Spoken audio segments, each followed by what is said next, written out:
ẹ̀yin èèyàn mi ẹ wò ó mo fẹ́ kẹ́ wá lọ gbọ́ ẹni tó pe Rotimi Awikonko ó wá ń sọ ọ̀rọ̀ kan fún wọn pé tẹ́ ẹ bá gbọ́ nǹkan tí àwọn ìyàwó pásítọ̀ ń sọ ẹ wò ó èyí gan lanu pé ìyàwó pásítọ̀ lè sọ orí ilé ìjáde lẹ́nu ẹ wò ó ẹ má jẹ́ fi gbogbo ẹnu sọ o mo fẹ́ kẹ́ wá lọ gbọ́ ohun tí ẹni yẹn sọ fún Awikonko pé nǹkan tíyàwó pásítọ̀ sọ rèé o ẹ wò ó tìṣúwẹ̀ iná jó lórí kókó ló fi súnmọ́ tí o ẹ jẹ́ ká jọ wá lọ gbọ́ ohun tí wọ́n sọ. Àròtẹ̀ ajanijani ẹ̀kọ́ jẹ náà ọlọ́run máa fún ẹ ṣe o oníṣẹ́ ẹ̀kọ́ nírẹ̀ o àṣeyẹ o Àjàní ìṣọwọ́ ẹ ti rìn jìnnà gan o ó ti rìn o. Mo wà níbì kan ní ọjọ́ Wednesday last week níbi birthday kan ni wọ́n wá sọ̀rọ̀ nípa àwọn nǹkan tó ń sọ. Mo kọ́kọ́ dákẹ́ mo ṣe bí pé mo náà listen sí wọn. Ẹni tí mo sọ yìí ìyàwó pásítọ̀ ni ò ní àwọn kérúbù àti àwọn. So ó wá sọ pé ṣé mo mọ bọ̀bọ̀ kan báyìí tó ń pè láwùkókó tó máa ń ṣépè fáwọn pásítọ̀ yẹn. Nígbà tó yí òun kọ́kọ́ máa ń gbọ́ òun máa sọ pé irú ìyẹ̀wò lélẹ́ yìí yàrá bá ti Christ àbí irú ìyẹ̀wò lélẹ́ yìí ohun tí ẹ̀kọ́ máa ń ju bákan. Oníṣùgbọ́n ní ṣe wà láàyè òun ò bú mọ́ ọ̀rọ̀ ló ń sọ. Bí mo ṣe dá wọn ní pé kí ló ṣẹlẹ̀ mà. Wọ́n ní àwọn pásítọ̀ téèyàn pè ní èèyàn lọ́wọ́ ọkọ̀ tó àṣírí wọn lọ́ní. Bí àwọn gan tó bá ṣe pé nítorí pé ọkọ̀ àwọn ló ní church tí àwọn rà àwọn dẹ̀ wọ́n níwọ̀nba pé at least àwọn rí gbogbo nǹkan tó ń ṣe káwọn ní lọ church mọ́ oníṣòlè tó yẹ wọ́n nílò jù bẹ́ẹ̀ lọ pé mo ṣàmù àwọn fáwọn òkè ń tọrọ àwọn táwọn máa ń wà church àwọn ṣe nǹkan tí yóò ní pé káwọn jáde káwọn máa ṣe nǹkan tí ìwà táwọn wù pé àwọn oníbàtẹ̀yànjọ́ náà ò ní jẹ́ àwọn ní ọmọ pé bọ̀bọ̀ yẹn ni ẹnìkejì náà tó tún wà lẹ́gbẹ̀ẹ́ bá sọ pé òun bá gbọ́ ẹ̀pàfà tẹ́lẹ̀ ìjọ tó ń gbọ́ ọ̀rọ̀ kí lorúkọ ọ̀rọ̀ ọdún tẹ̀lé owó jí lágbo mẹ́fà pray fún kí prayer ẹ̀pàfà mọ́ pé owó pray mọ́ ọba ìgbàtọ́ wá sọ̀rọ̀ tó mọ́ wá ní kúkúrọ̀ ọ̀gbọ̀n náà tó kúrọ̀ pé tí mo mọ̀ dáadáa ní tọ́ọ̀bà bílíìfù mo lè fún yín pé mo ní nọ́mbà ẹ̀ lórí fóònù pé tí mo mọ̀ ní pé kì í ṣọ̀rọ̀ àti Christ ó tọ̀rọ̀ lórí jíìmù lọ tẹ́lẹ̀ pé ó tọ̀rọ̀ ní nǹkan tó sọ pé ṣé wàá rí bí tẹ́ bá ti bìlíìfù pé ó tọ̀rọ̀ ní Awikonko sọ ní pé àwọn victim ló tún sọ̀rọ̀ kì í ṣàṣẹ pé òun ló ń sọ ó kàn máa gbé wọn wá aníkọ́ sọ̀rọ̀ ní èso nǹkan tó ń ṣẹlẹ̀ àṣírí àpásọ̀ tó tún lò kó ṣe kéré ní tó mo ṣe ní màá jí tẹ̀wọ̀ ẹ kú iṣẹ́ o chọ́ọ̀chì òkú mọ́ o Rotimi chọ́ọ̀chì òkú mọ́ o ọlọ́wọ́ á rọ̀ ẹ́ lọ́wọ́ ó dàbọ̀ báyìí tó bá ti dé láti ibi iṣẹ́ pè mí ó kàn lè jẹ́ pé mi máa sùn lọ́wọ́ ni màá ṣàbẹ̀ sọ̀rọ̀ ọjọ́ kọjá kò sí wàhálà ẹ kọ́ntínú ọlọ́run máa fún ẹ ṣe ó dàbọ̀ báyìí. Ṣòtítọ́ a ó ṣòdodo ṣòtítọ́ a ó ṣòdodo bó tilẹ̀ korò òtítọ́ la ó sọ.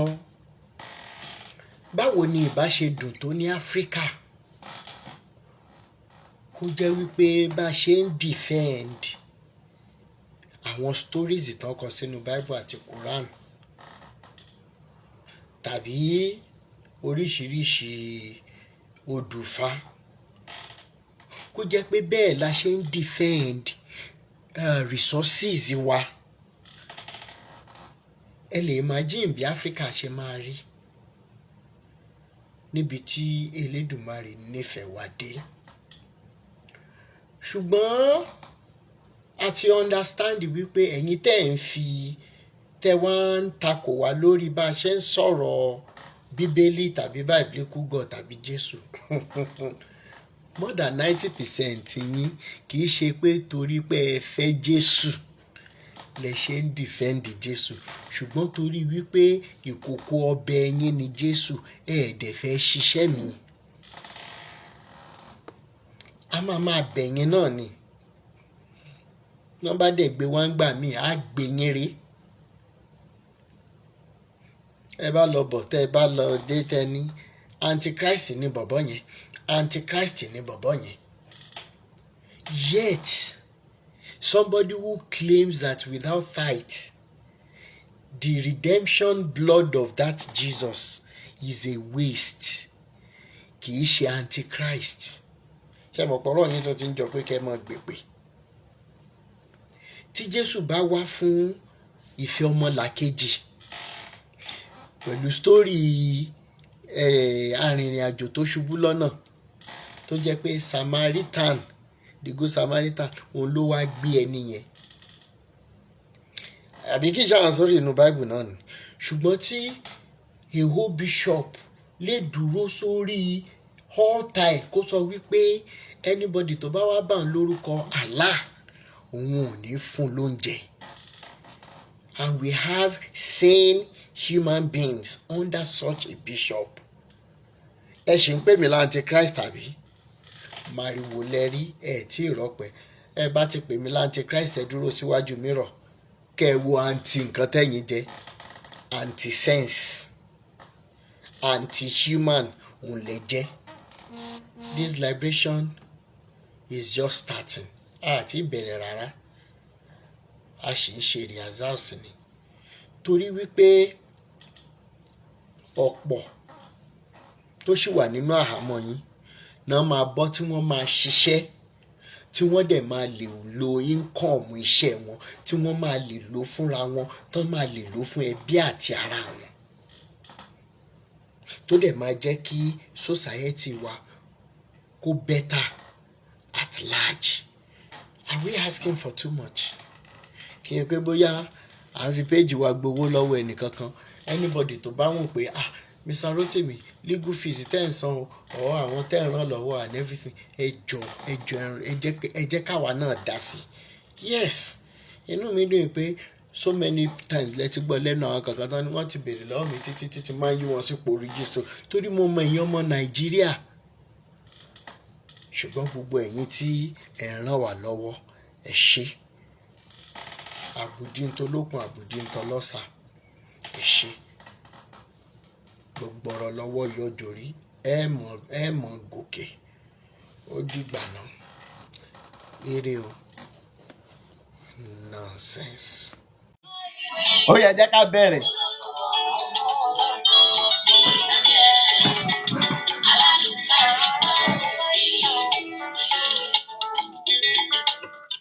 Now níjọ́ kìíní àná kí establish bẹ́mi àti olè ọ̀daràn yìí, convict yìí bá a ṣe mọ́ra. ẹni náà send message sí mi. ó lóun fẹ́ pè mí, òun fẹ́ bá mi sọ̀rọ̀ lórí ọ̀rọ̀ Olúalọ́.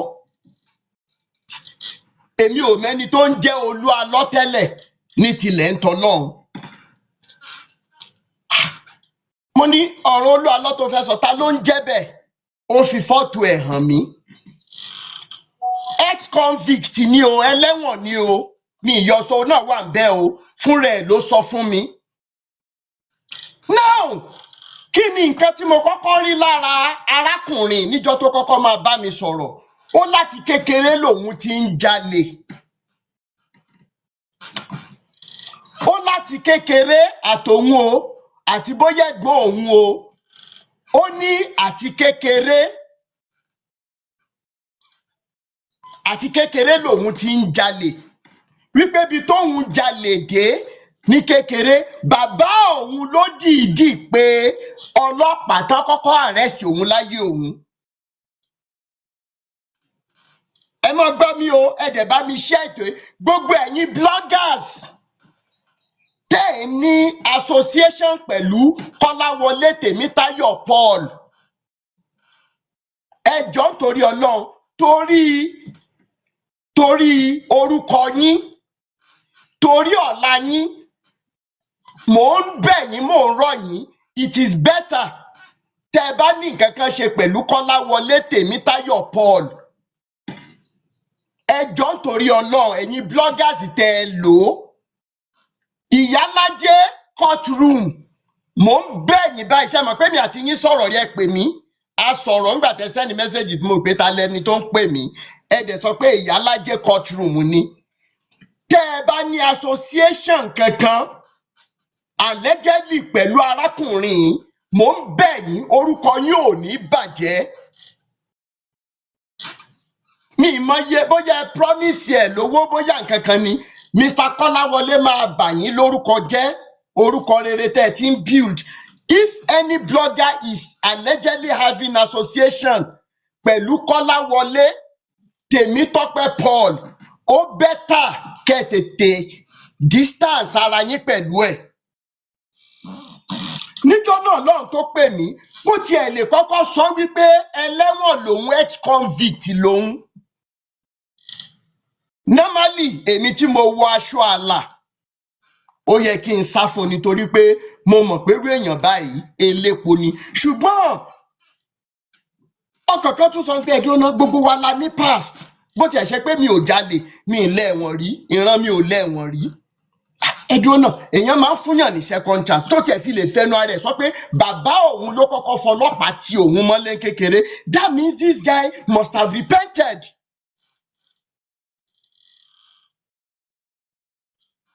Bọ́lá Adédoyin ẹ̀gbọ́n mi just calm down I'm a living testimony to your generosity don't allow him to give you blood pressure thank you so much. Finally ó wá sọ̀rọ̀ Olúalọ́ fún mi mo ṣe voice recording yẹn tí mo lè wá jáde bí Olúalọ́ ṣe gbé òun wá sí Adámimógo radio station gbogbo ẹ̀yin tẹ́ ẹ wà ń bíbá ẹjọ́ náà lẹ́jọ́ mọ́ já mi ní comment section níjọ́ tá a lá o olórí burúkú yìí pé kó wá sọ̀rọ̀ lórí live video wa torí mo béèrè lọ́wọ́ ẹ̀ mo ní ṣó o lè sọ níṣojú Olúalọ́ ó dẹ̀ send àwọn evidences sí mi ó send the link program yẹn sí mi mo ní tọ̀ tó bá ti jẹ́ pé ó rí bẹ́ẹ̀ ẹ jẹ́ ká lọ ṣe live video yìí torí pé mi ní gbowó lọ́wọ́ ẹnìkankan pásítọ̀ kankan ò lè fún mi lówó mo máa ń sọ mo sì ní chaati Sam Ojo pẹ̀lú ẹni tí Sam Ojo fi ń ṣe intermediary láàrin èmi àti ẹ béèrè lọ́wọ́ wọn ẹ send kì í dẹ́ pé bóyá as a matter of fact because Sam Ojo lè mọ̀ gbọ́ wa báyìí tó bá dẹ̀ ń gbọ́ wa kó mọ tí mò ń sọ yìí ẹni tí Sam Ojo rán sí mi èmi àti wọn sì sọ̀rọ̀ láàárọ̀ ọ̀rọ̀ àti dọ̀rẹ́ mi ì ní dárúkọ wọn Sam Ojo dìídì sọ fún màá yìí wípé fún iṣẹ́ takuntakun tí Rótìmí Àwíkòkó ń ṣe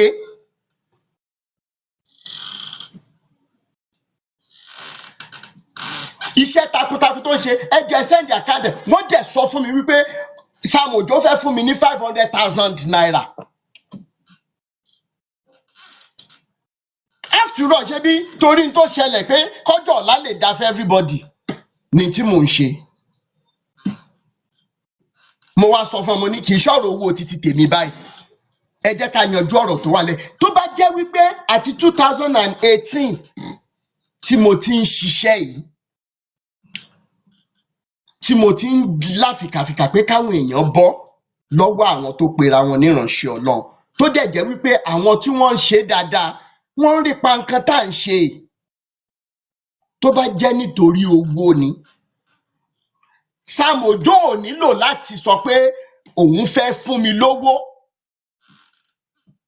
èmi ni màmá sọ fún Sam Ojo wípé lórí ọ̀rọ̀ tó wà lẹ́yìn tó bá fẹ́ jẹ́ kó jáde Sam Ojo ò hùwà burúkú kankan ju wípé òun àtèèyàn jọ ní àfíàsí lọ kò pé bóyá ọmọ kékeré lẹni yẹn ká bára wa sòótọ́ ọ̀rọ̀ ṣùgbọ́n tó wà bẹ́ẹ̀ fún Sam Ojo ni wípé àzìránṣẹ́ Ọlọ́run irú nǹkan báyìí àwọn èèyàn gbọ́dọ̀ mọ̀ gbọ́ ká ní Sam Ojo ti wá gbà wípé Mr. Rótìmí ó dáa mo ṣetán láti máa ṣe gbogbo nǹkan tó yẹ kí n ṣe ọ̀rọ̀ Sam Ojo ò ní déta ẹ̀yin tẹ́ ẹ bá rántí mo gbé fídíò jáde wípé ẹjọ́ ẹ bá mi bẹ̀ Sam Ojo èmi fúnra mi fi mẹ́sẹ̀gì lẹ̀ fún Sam Ojo náà mo ń build template yìí kẹ́ ẹ lè mọ̀ wípé Àwíkòkó ò ní ever bá wọn figbá kan bọ̀ kan nínú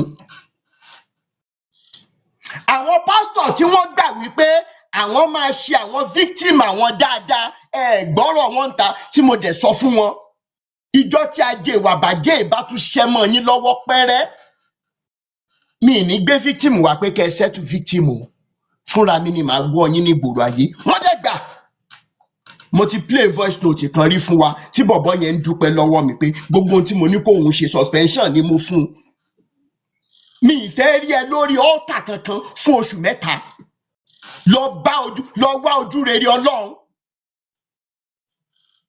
arákùnrin yìí dẹ̀ ṣe mo dẹ̀ ń jẹ́ kó yẹ pé mò ń wọ̀ ọ̀chí ẹ̀ ó ṣe suspension yóò lòun ti rójú rẹ ó yá padà lọ́mọ ṣíṣe Ọlọ́run ẹ̀ lọ mo play voice note yẹn fún wa náà ó sì wà lórí péèjì mi tí Awíkókó bá wá ń ṣe nítorí owó tí olórí burúkú tó yẹ pé ẹ̀wọ̀n ló sì máa kú sí bó ṣe wà yìí àánú ọmọ tó kàn bí sílẹ̀ ló ń ṣe mí.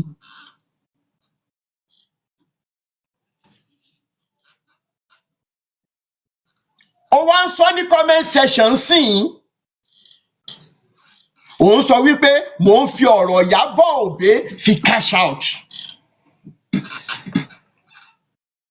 ẹ̀sìn tó máa ṣe bóyá nígbà tó ń jalè káàkiri tí mo dẹ̀ mọ̀ pé tó tílẹ̀ bá dá bó ṣe wà yìí tílẹ̀ bá dá ó sì máa jalè kẹ́yìn ayé ẹ̀ tán máa fi ìbọn pa ẹ́ Ògún ló máa pa ẹ́. now mo wá gbà ẹ́ láyè nígbà tó ti fún mi ní gbogbo àwọn nǹkan tó sọ tán ẹ̀yin tẹ́ bá wà lórí péèjì wáńjọ́ náà lọ́hùn tó sọ̀rọ̀ Olúalọ́ ó sọ débi wípé òun mọ iye tí wọ́n ra wọ́n sọ Olúalọ́ claim wípé àwọn ra tricycle níye báyìí ṣùgbọ́n wọn ò mọ̀ pé rìsíìtì yẹn bọ́ sọ́wọ́ òun wípé iye báyìí náà rà bẹ̀mí náà wá rò pé kí ni gbogbo orú àwọn details báyìí ó dà pé òkàn mọ̀mọ́ fẹ́ bo Olúalọ́ lórúkọ jẹ́ ń bí báyìí ni torí wípé at the end of the day àwọn èèyàn make comment kan ní comment section kì í ṣe pé torí wípé wọ́n support nǹkan tó Olúalọ́ ń ṣe ṣùgbọ́n torí báwọn náà fẹ́ òótọ́ wọ́n ní wípé téèyàn bá ra ọ̀kadà tàbí tricycle ó níye tán máa fi register ẹ̀ náà olórí burúkú yìí ò sọ gbogbo details yẹn. Finally a sọ̀rọ̀ yẹn tán jọ yẹn ó sọ gbogbo tó máa sọ against Olúalọ́ ó fòun wá owó ó fòun ṣe nígbà tó yá ẹ̀wọ̀n ọ̀tọ́jú ọmọ yẹn. now in tó jẹ́ kí ọ̀rọ̀ Olúalọ́ ká èmi lára ni wípé lórí program tó ṣe fún lórí burúkú yìí ká ní Olúalọ́ gan fún rẹ̀ mọ̀ pé bọ̀bọ́ ẹ̀ máa ṣokùnfà gbogbo tó ń ṣẹlẹ̀ yìí kò ní ṣòpò áìdò fẹ́ fi wọ́wọ́ lọ́dọ̀ àwọn èèyàn ni o áìdò fẹ́ fi ṣe nǹkan kan ni o ò ní dá sọ̀rọ̀ ẹ̀ rárá. now Olúalọ́ gba ọmọ sọ́dọ̀ ọmọ ń lọ léèwé ní ìtó jẹ́ wípé látìgbà tọ́mọ ti wà ní sàkání ìwọ olórí burúkú yìí ọmọ yìí ò lọ sí skul bá ṣe ń sọ̀rọ̀ yìí ọ̀rọ̀ yẹn wá di iṣu atayanyan láàrin òun àti Olúalọ́ ẹ̀yin tẹ́ bá wà ń bẹ́ ìjọ náà lọ́hùn wọ́n pín yà wọ́n ní kó wá mọ́mọ́ ó sọ̀rọ̀ Báyọ̀ náà and everything.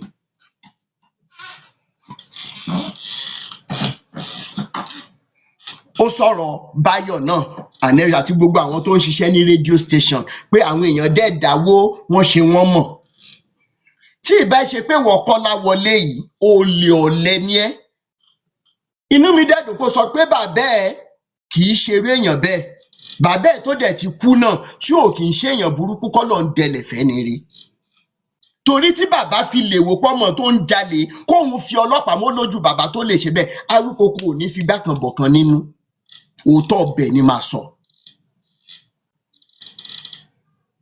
Finally èmi àtàrákùnrin yìí sọ̀rọ̀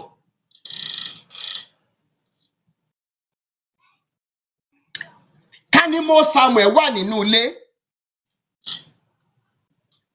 ẹ jẹ́ kí Mo Samuel wá já mi tí n bá parọ́ kí ni decision ta ti take lórí ọmọ olórí burúkú tó máa rìn lọ yìí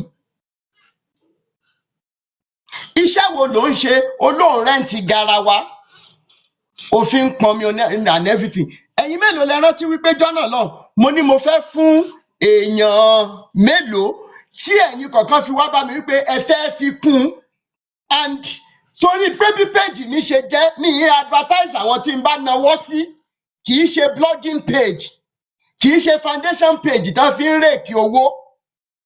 Lẹ́yìn ìgbà tí mo ti fún àwọn èèyàn tó yẹ ká fún lówó yẹn tán, èmi àti arákùnrin olórí burúkú tí mo ní gbogbo evidence mi lọ́wọ́, ó ṣàlàyé pé báyìí mo ní òkè, mo ti há owó yẹn tán.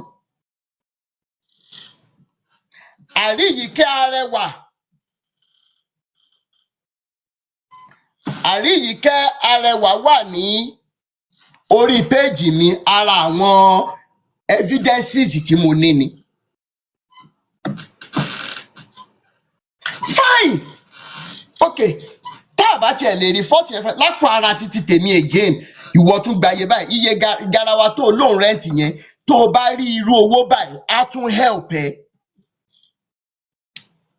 Mi mọ̀ pé mò ń bọ́ ejò ni, ṣùgbọ́n ká dúpẹ́ lọ́wọ́ Elédùmarè tó tètè fi àṣírí ejò hàn.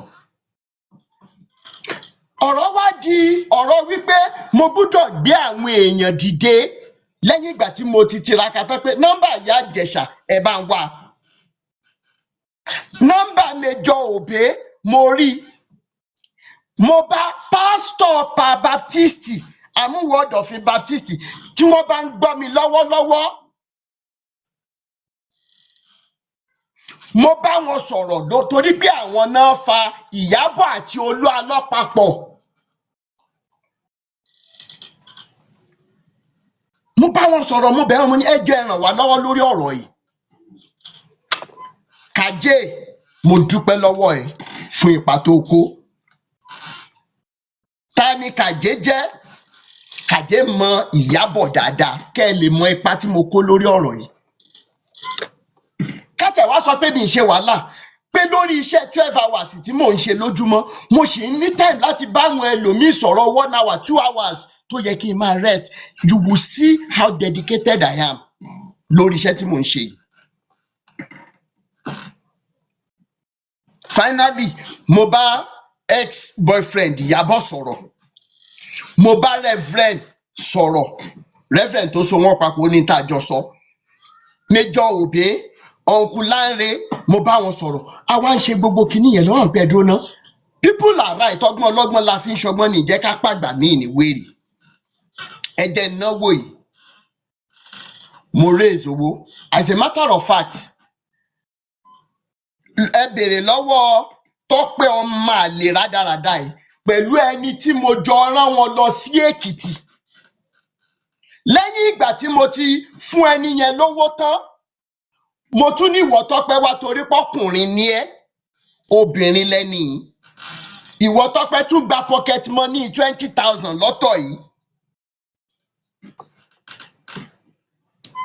Gbogbo ọ̀rọ̀ tí mò ń sọ yìí ó wà ńbẹ̀, ó ń gbọ́ tí ò bá tí ì sá lọ, torí wípé lẹ́yìn live video yìí, ìwọ Tọ́pẹ́, Tèmítọ́pẹ́ Kọ́láwọlé Paul,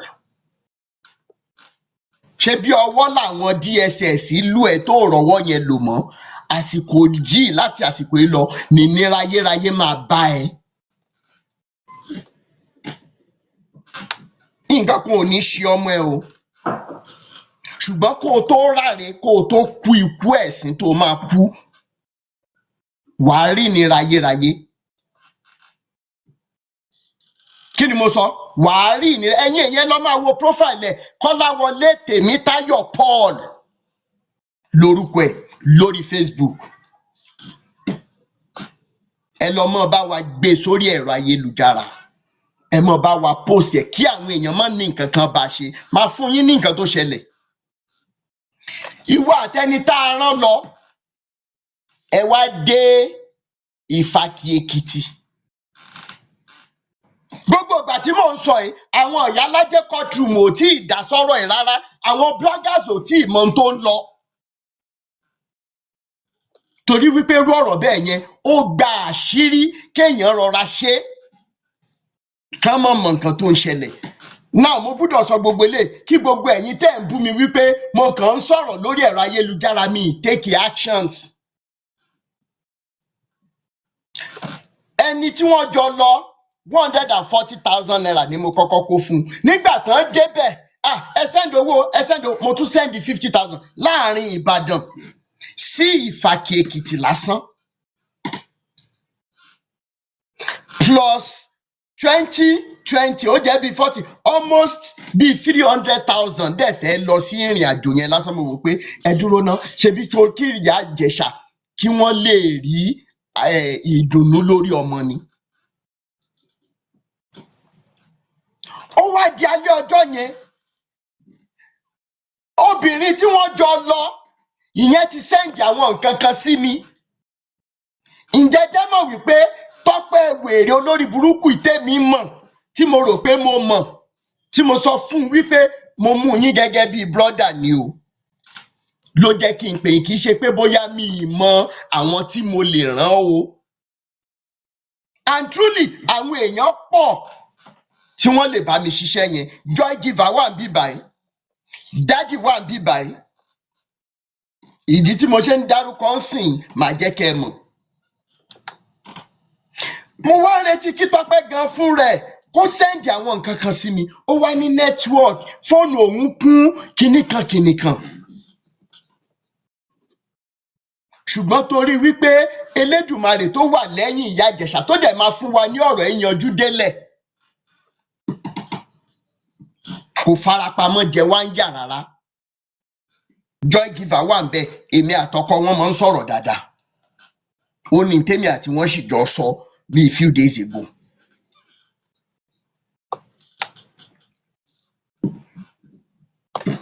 Ṣìkẹ́mi, mo máa ń rí ẹ lórí péjì mi dáadáa.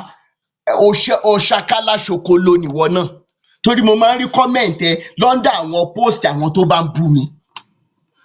Ṣẹ̀dẹ̀ rí gbogbo ẹ̀yin afojúfẹ́ni má fọkànfẹ́ni báyìí, Ògún ló máa fẹ̀jẹ̀ yín wọlẹ̀, yóò mọ̀ fẹ̀jẹ̀ yín wẹ̀ ni. Ẹ ní láyọ̀ láyé àyàfi tó bá jẹ́ wípé ulterior motive, àdàbí tó bá jẹ́ pé ulterior motive ni mo fi ń ṣe gbogbo nǹkan tí mò ń ṣe. Màá máa ṣe live video, wàá máa wá show pé òun support. Tí wọ́n bá ti wá post nǹkan kan, bóyá ẹnìkan bú mi nìkan, kọ́mẹ̀ntì ẹ máa wà bẹ́ẹ̀ pé kán má dá mi lóhùn. Ṣìkẹ́mi, olórí ibú èèyàn nìwọ náà, ó dẹ̀ ní ṣoríire. Ẹ̀yin olòṣì olórí burúkú, ó mọ̀ gbọ́ ọmọ gbìn ni. Tó bá ní ọmọ 10 láyé, gbogbo wọn máa wọlẹ̀, wọ́n máa gbé wọn gbìn ni. Mi ì bá ẹnìkankan nù yín ṣeré mọ́. Wàá máa wá sórí live video mi, wàá máa ṣe pé bẹ́ẹ̀ ni, yes, tí wọ́n bá wá post video against mi, ó máa wà lára àwọn tó lọ ń support wọn bẹ́ẹ̀. O ò ní ṣorí, o ò ní láyọ̀ látàárọ̀ dalẹ́ níwọ̀ Ṣìkẹ́mi.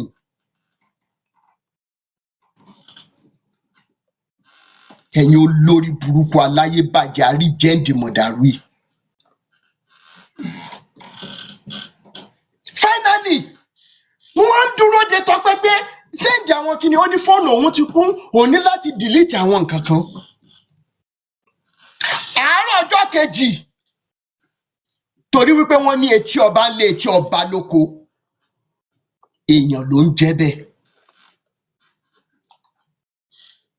Finally, ó wá sẹ́ǹdì gbogbo nǹkan tó sẹ́ǹdì sí mi. Ǹjẹ́ jẹ́ mọ̀ wípé ẹnìkan wá pè mí, ó ní Mr. Rotimi, ẹni mímọ̀ wa dáadáa ni lórí platform mi ní dárúkọ ẹ̀. Supporter of liberation ni.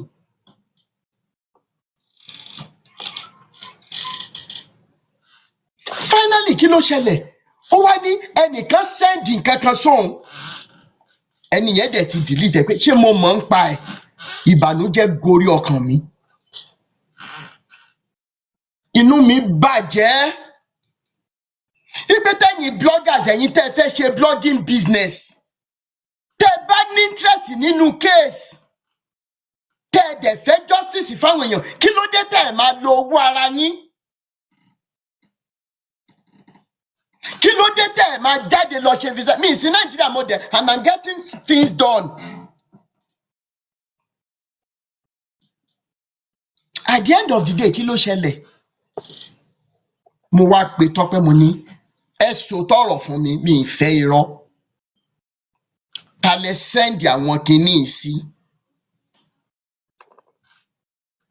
Ní tilẹ̀ ń tọ́lọ́hún, ó mọ̀ pé mo ti mú òun.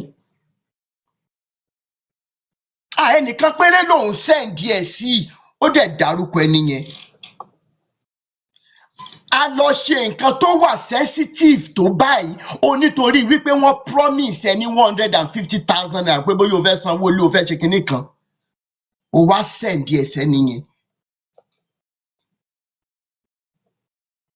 mo pe arábìnrin kejì yẹn náà tọ́jọ lọ ẹni yẹn fi gbogbo nǹkan tó ní láyé àtọ̀run ó fi búra pé Mr. Rotimi mi àti yín ò mọra tẹ́lẹ̀ mo dẹ̀ sọ fún yín pé ẹni tó fẹ́ tẹ̀lé mi ṣẹ́ni tẹ́ trust ní mo ní mo trust Tọ́pẹ́ mo ní mo trust ẹ̀ digbí ó tún béèrè lọ́wọ́ mi lẹ́ẹ̀kejì lẹ́ẹ̀kẹta ǹjẹ́ mọ nǹkan tí Tọ́pẹ́ tún ṣe ǹjẹ́ mọ nǹkan tí Tọ́pẹ́ tún ṣe ní Tọ́pẹ́ Kọ́láwọlé Paul yìí tí mo dẹ̀ ní chaati tí mo send sí ǹjẹ́ mọ nǹkan tí Tọ́pẹ́ Kọ́láwọlé ǹjẹ́ tún mọ nǹkan tó ṣe. arábìnrin yìí sọ fún mi pé ìyá Ìjẹ̀ṣà pé òun pé nígbà táwọn ń ṣe interview fún ìyá Ìjẹ̀ṣà lọ́wọ́ Tọ́pẹ́ Kọ́láwọlé gba fóònù ìyá Ìjẹ̀ṣà òun ò mọ nǹkan tí Tọ́pẹ́ Kọ́láwọlé ń ṣe lórí fóònù ìyá Ìjẹ̀ṣà. ǹjẹ́ jẹ́ mọ̀ wípé wọ́n ti kúrò ń bẹ̀ kí arábìnrin yìí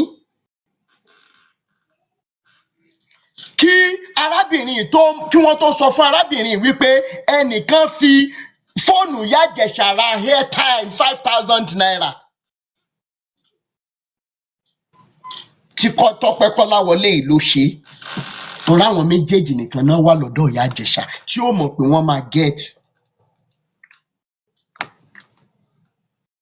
ó tún mú fóònù ń fò irú kéèsì báyìí ó yẹ kọ́lọ́pàá gbé ẹni inú mi bàjẹ́ ìyá tó ń tiraka jẹun olórí burúkú ẹ̀ tá a fún lówó pé kó o lọ kẹ́ ẹ lọ gbọ̀rọ̀ lẹ̀ lẹ́nu wọn ó tún lọ fi fóònù ìyá Ìjẹ̀ṣà ó tún fi ra airtime tówó bá wà lórí fóònù ìyá Ìjẹ̀ṣà jọ ẹ tó mọ kóòdù wọn wàá wọ owó yẹn ni láti bà mí lórúkọ jẹ́.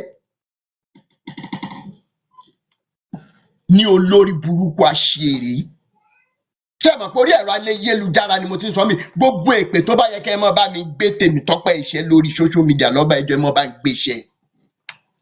ìyá tó ń tiraka ìyá tààrẹ ò yá toró ń ṣòjòjò ọmọ ẹ̀ ó tún lọ yọ 5,000 naira lọ ra airtime 5,000 nínú kòsíkòsí ìyá yìí. So many of you from the last series of live video tẹ́ bá rí wípé mo wà emotional gan you will know the things I've been passing through despite the stress of relocation. mo sì máa post mo sì máa post ojú ẹ̀ síta màá sọ gbogbo nǹkan tí mò ń sọ ẹ̀ síbẹ̀ káwọn tí ò sí lórí live video wa kàn máa rí. kò wá tán síbẹ̀ kó tó di wípé wọ́n lọ sí Èkìtì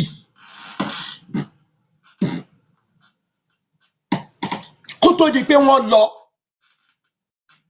èmi àti ẹ ti dúnàdúrà I have all the list pé ok èmi náà láwọn ẹ̀gbọ́n tó yẹ pé ọmọ wọn wà ní school ṣùgbọ́n mi ń ṣẹni tó máa fún ẹbí ní 900,000 naira tí n bá ní 1 million tí ará àta tó lè survive pẹ̀lú bóyá bíi 200-300 máa wà ń bẹ̀. ọ̀rọ̀ tí mò ń sọ yìí ẹ̀yin tẹ́ ń gbọ́ mi tẹ́ bá mọ ẹbí mi ẹ mọ̀ já mi tí n bá ń parọ́. Ìgbẹ́ Rótìmí ń ṣèwọ̀nba tó lè ṣe fún àwọn ẹbí àti ẹbí ẹ̀ gẹ́gẹ́ bí ọmọ ìyá àti bàbá fún ìyá ẹ̀ ṣùgbọ́n tí Rótìmí bá ṣe jù bẹ́ẹ̀ lọ ó tó bẹ́ẹ̀ ó jù bẹ́ẹ̀ lọ. ìyá mi ò ní mọ́tò mọ́ náà mo dẹ̀ ń ṣiṣẹ́ ṣùgbọ́n kí láǹfààní mọ́tò tí máa rà fún ìyá mi tí ebi ń pa ọmọ ìyá mi gan ló kọ́kọ́ máa sọ fún mi pé ebi ń pa àwọn ẹni Rótìmí bọ̀ wọn. 2017 ìyá Ìbàdàn wa lọ ṣe 2 weeks ní Dubai ẹ kàn ṣeré lọ kẹ́ padà àti pa àti kún. ìyá mi pè mí pé àbúrò mi dúró náà ebi kí n lọ Dubai kí n padà ní ẹ jọ owó tẹ́ ẹ fẹ́ fi rán mi lọ ṣọ́ọ̀ṣì wa yìí àwa là ń bọ̀ wọ́n ẹ jẹ́ tún róúnjẹ síbẹ̀. Àwọn ará àdúgbò mi ẹ jẹ́ á róúnjẹ ẹ jẹ́ á pín in tá a fowó yẹn ṣe lọ́dún náà lọ́hùn nìyẹn. Tí ìyá mi bá láwọn fẹ́ jẹ erin lénìí Ọlọ́run kẹ́mi tó bẹ́ẹ̀ ó jù bẹ́ẹ̀ lọ ṣùgbọ́n torí àwọn tí èèyàn gbúdọ̀ náwó sí ìyá mi gan ló máa béèrè irú tí mi kí mo fẹ́ jẹ mi ì ṣàdẹ̀sùn sùn ta mi ì dẹ̀rìn òhò ṣiṣẹ́ tó ṣùjọ́. Finally ọmọ arákùnrin yìí ó ló wà ní orphanage kan pé ọ̀rọ̀ yẹn wà nílé ẹjọ́ pé wọ́n máa decide bóyá ọmọ yẹn lè wá sọmọ tọ́mọ ẹ̀ bá wá sọ́dọ̀ ẹ̀ ṣé wàá lè máa tọ́jú ẹ̀ ṣé ìyá ẹ̀ náà dẹ̀ lè máa wá wò ó ní yes. Kẹ́ ẹ máa wo ipa tí Elédùmarè lómi fún nígbèésí ayé arákùnrin olórí burúkú àṣìírí mò ń bọ̀ mi ì tí ì dé o.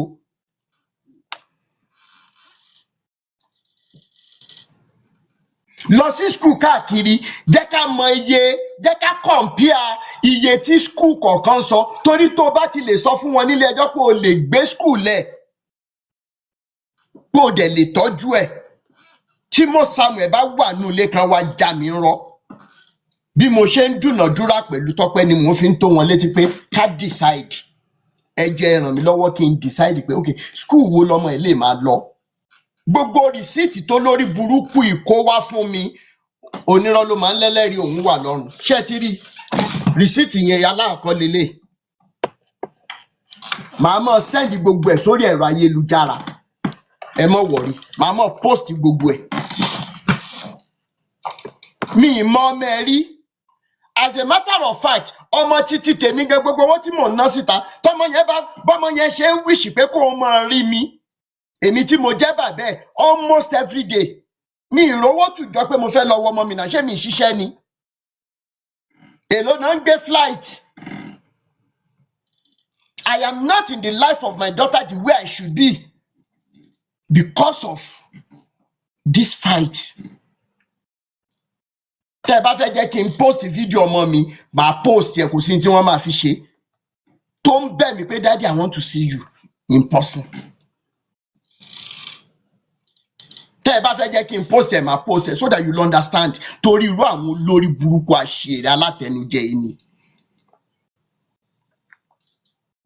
Èló náà ń ta flight ticket ibi tọ́mọ mi wà tí mi lè lọ wò. But so many of you in diaspora you will understand very well. Tí wọ́n bá ti san owó yẹn fún wa tẹ́ ẹ bá fi lè make list báyìí pé ẹ fẹ́ fẹ́ ní báyìí ní nǹkan ẹ fẹ́ fẹ́ ní báyìí ní nǹkan ẹ fẹ́ fẹ́ ní báyìí ní nǹkan kìnnì kan ẹ máa rí wípé ìtẹ̀yìn gan fẹ́ ṣe fúnra yín at the end of the day credit card la fi ń gbéra.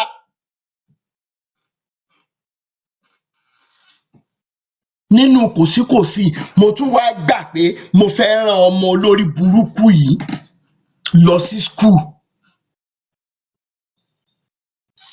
Mo gba gbogbo list bí school mẹ́rin tó lọ next time kọ́mọ yìí bá wọn wọlé kó dẹ̀ máa rí ìyá àti bàbá ẹ̀. What have I done to deserve being stabbed in the back by this madman?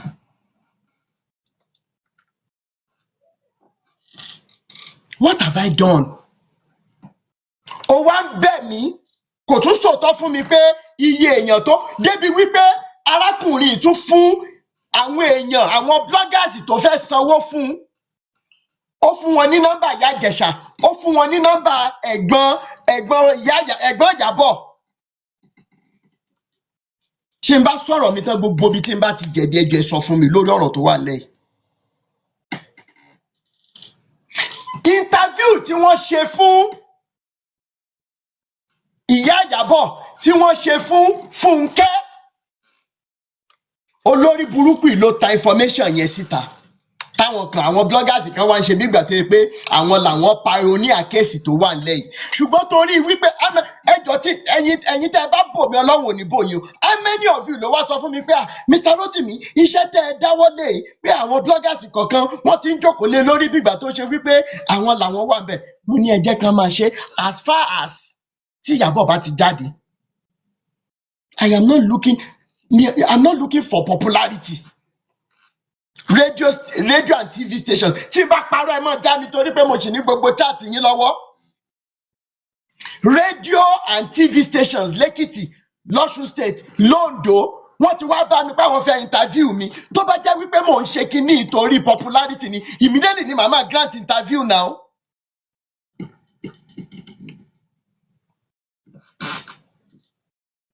Ẹ̀yin tẹ́ ń kọ́ ti fídíò mi àti tí ò relate mọ́ mi lára ẹ máa ti gbé fọ́tò mi sí. Tó bá jẹ́ pé lómi ni wọ́n ti kàn sí pé kí ló dé tẹ́ ẹ ṣe, mo fẹ́ sùn yín, mo fẹ́ ṣe kí mi ráyè. I just want people to be liberated. I am more consumed by the fire of liberation than any other thing that can distract me.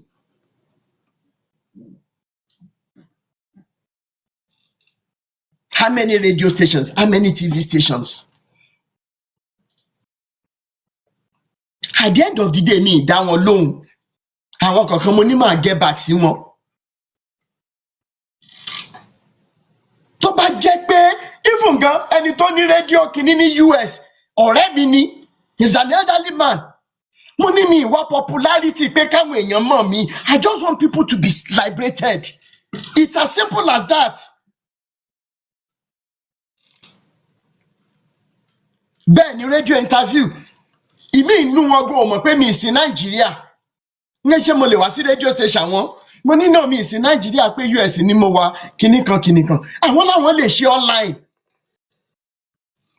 Táwọn yẹn bá ń gbọ́ mi lọ́ba kì í ṣe pé bóyá kí ẹ pé bóyá mo kọyán yín kéré, ẹ má bínú. Ṣùgbọ́n àti the stage tá máa ṣe yẹn, ó ní ò jẹ́ kí n fún yín ní positive answer. Ẹ má bínú torí Ọlọ́run, mi ì fojú tẹ́ńbẹ́lú yín torí mo mọ̀ pàgbàlagbà ni yín. Ẹ má bínú, mo bẹ̀ yín torí Ọlọ́run ni. Ẹ ti rí reason tí mi ṣe dá yín lóhùn dáadáa ń sìn.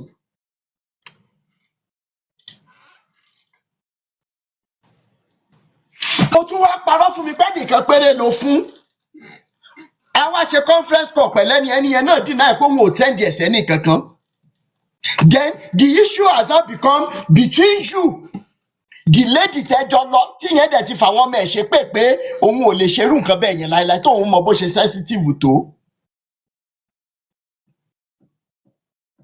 Ọ̀kọ́ jẹ́ni tó fún láwọn information yìí ló ta iṣẹ́ yẹn síta torí owó lẹ ṣe ń ṣe.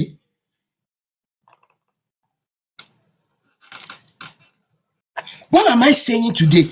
Ó wá ń send oríṣiríṣi messages sí mi. And so many of you will notice that I've been scarce on even social media. Relocation is not an easy thing, especially when you are alone by yourself.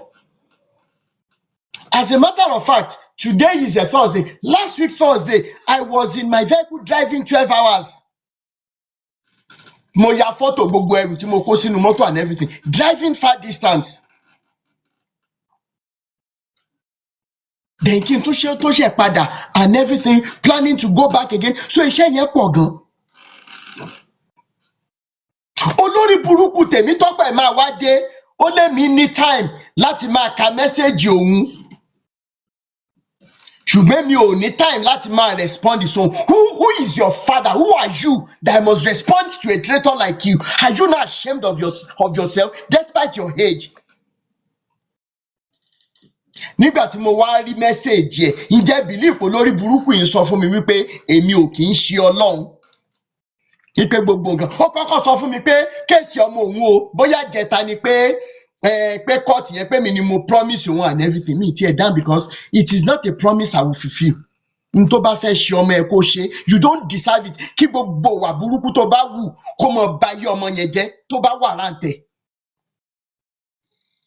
Ṣùgbọ́n tó bá wu Elédùmarè kó jẹ́ kọ́mọ yẹn là níbi tó ti máa là. At the end of the day, ó wá send message rádaràda sí mi. Mo á rò pé olórí burúkú ìró pé bóyá òun mọ̀rọ̀ sọ pé èmi ò kì í ṣe Ọlọ́run kinní kan bla bla bla bla. Mo wá rọ̀ fún padà pé tí ìbá ṣe pé message tí mo send sí wà ń bí báyìí. Èmi ò mọ̀rọ̀ pa. Mo send message sí. Ó ń dáná.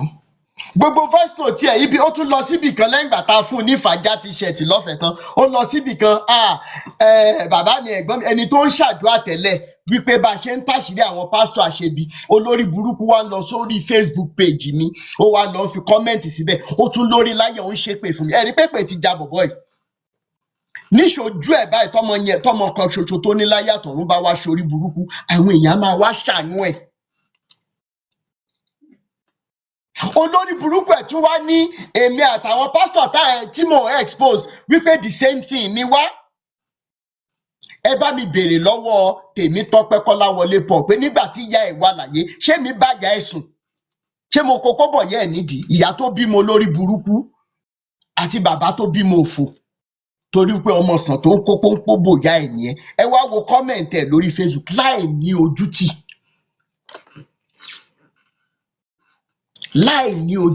láì wà ashamed rárá for doing what you are not supposed to do. Ìwọ Yeah, kọ́ tó ní I have to catch my train. All right. I have to catch my train. I will join you later. Okay, all right. God bless. Thank you, sir.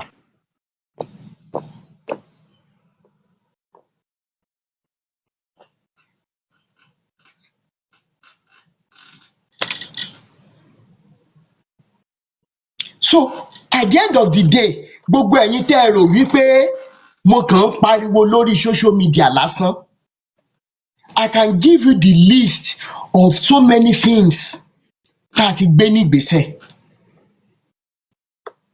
At the end of the day you are going to be asking okay Mr. Rotimi ibo wá lọ̀rọ̀ dé báyìí ibo lọ̀rọ̀ dé báyìí ọ̀rọ̀ wa wá dàbí ọ̀rọ̀ a fi kinní kan sábẹ́ à ń gbin kà torí ẹni tá a rán lọ náà gbogbo nǹkan tá a nídìí tọ́lọ́run ti bá wa ṣe nírọ̀wọ́rọ̀sẹ̀ owó iná ni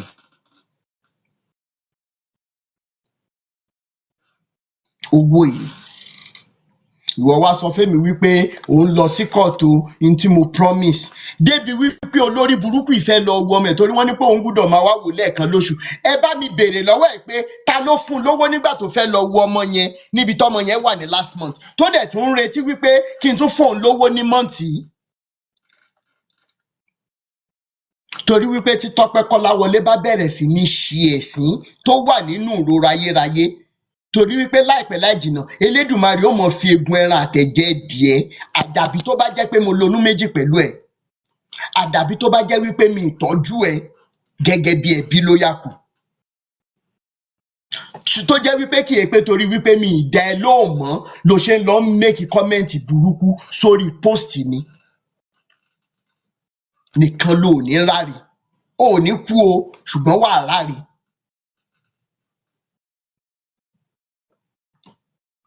olórí burúkú yìí lòun ń ṣiṣẹ́ ń bì kan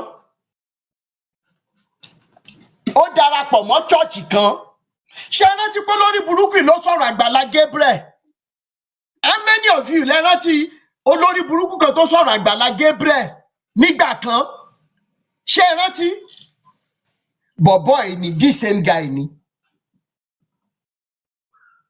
bọ̀bọ̀ tí mò ń sọ yìí òun náà ló sọ̀rọ̀ Àgbàlá Gabriel.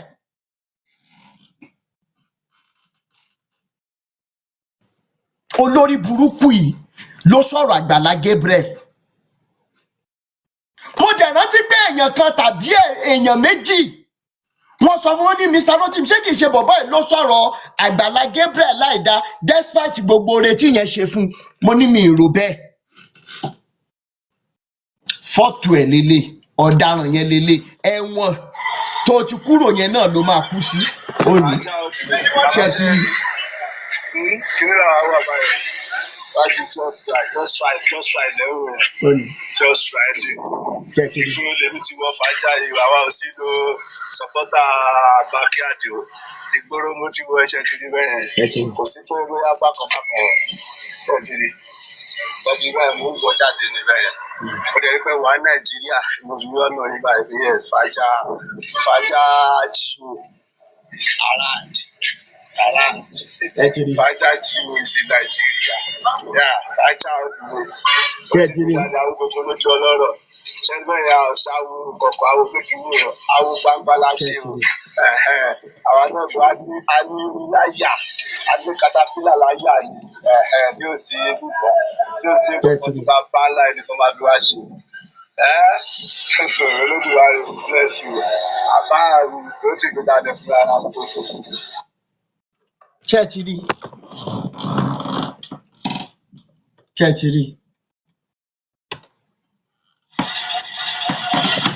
Olè. Chetiri. Bàbá Chetiri.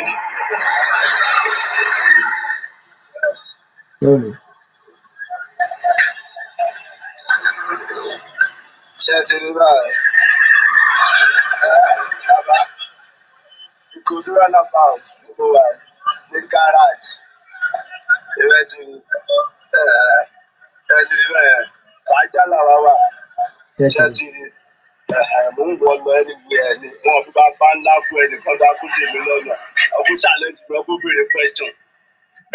Chetiri bẹ́ẹ̀ bàbá garage làwa yìí ó fàájà òtù mi ẹni mo fi ń ṣe ọ̀dàlẹ̀ o.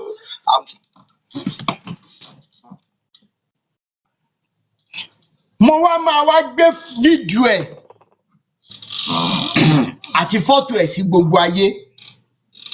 Ó lóun dé chọ́ọ̀chì kan wípé gbogbo owó tóun fi olè jíjà kó jọ chọ́ọ̀chì yẹn gbà tán lọ́wọ́ òun wọ́n wá lé òun síta.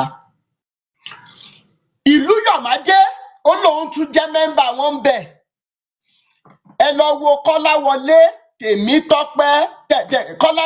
Tèmítáyọ̀ Paul mo máa gbé péèjì ẹ̀ síta kí gbogbo yín lè rí any business tẹ́ bá ní pẹ̀lú ẹ̀ tètè sá fún un. Olè ní bó ṣe wà yẹn convict ni. Ó wá ní wípé mi mọ nǹkan tó lóun ń ṣe ní àwùjọ church bóyá wọ́n rí i pé ó fẹ́ jalè náà ni. Ẹ dẹ̀ mọ̀ wípé tí wọ́n bá fún wèrè lọ́kọ́ ọ̀dọ̀ ara ẹ̀ náà ló máa roko sí.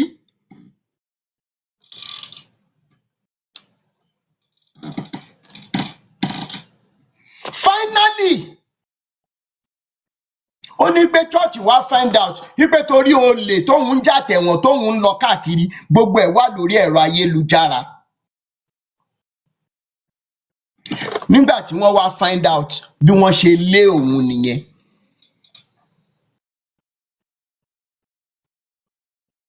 Ṣé ẹ dẹ̀ mọ̀ pé kò sẹ́bi lọ́wọ́ ẹ̀? Èmi tí mo gbọ́ pé olè paraku ni ó ti lọ sẹ́wọ̀n bí ẹ̀ẹ̀mejì bí ẹ̀ẹ̀mẹ́ta tí wọ́n ti fi nǹkan fọ́ lọ́wọ́ tèmi wá ń wò wípé ẹdún náà a lè máa judge ara wa by our past. As long as you come out to say you know what mo ṣe nǹkan báyìí kò dẹ̀ dá. Mi mọ̀ pé olè ọlọ́ṣà ọ̀gára ọlọ́ṣà kí n wá sọ pé mò ń bọ̀ Nàìjíríà sìn mo wá sọ fún olórí burúkú yìí wípé ẹ̀ ló Mr. Tọ́pẹ́ mo mà ti dé Nàìjíríà báwo la ṣe lè ríra ẹ lè yìí má jìn ní nǹkan tó máa ṣẹlẹ̀ sí mi lórí 50,000 naira péré ìwé ní báyìí. ti rí ohun tí a mú wá fún wa lénìí ẹ bá wa like ẹ bá wa share ẹ bá wa subscribe sí Orí Òjíṣẹ́ TV ẹ bá wa tẹ notification bell sílẹ̀ tá a bá tún mú àwọn àkọ̀tun wá fún wa ẹ̀yin lẹ́ ò kọ́kọ́ máa rí títí di ìgbà tá ò tún máa pàdé lórí Òjíṣẹ́ TV ó dàbọ̀.